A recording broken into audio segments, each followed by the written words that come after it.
Pabeldė laikrodin birželis, nušokęs naktį nuo dangaus, ir pedagogai kaip paukšteliai išskrido paatostogaut. Per dangų tartum gervės traukia, su lagaminais į pietus, atostogos visiems suaugusiems, o tau atostogų nebus. Nes su žaliaisiais vadovėliais birželio traukinys žaliam atūžė vasarą kaip vėjas, privalome visiems vaikam. Reiks vasaros mokyklą žalią dabar lankyti būtinai, rugpjūtį, liepą ir birželį reikės išmokti atmintinai. Irklavimas, turistų žygiai su palapinėm ir laužais, plaukimas, futbolas, žvejyba, visiems ir būtinai.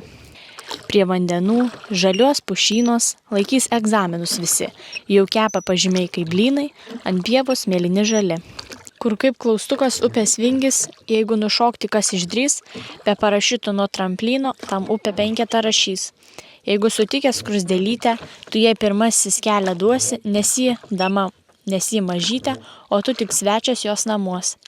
Pas raudonviršius girios kepurę prieš tave nukels ir uodas didis karo vyras praskris pro šalį neįgels. Bet jei pro siaurą telelangą žiūrėsi tu filmus nuobodžius, tuoj pastabą tėveliai brangus nelanko vasaros sūnus. Bet aš žinau, kad ją lankyti, lyg sutemų tau nepabos ir taip išmoksi tu vaikystę, kad nepamirši niekados.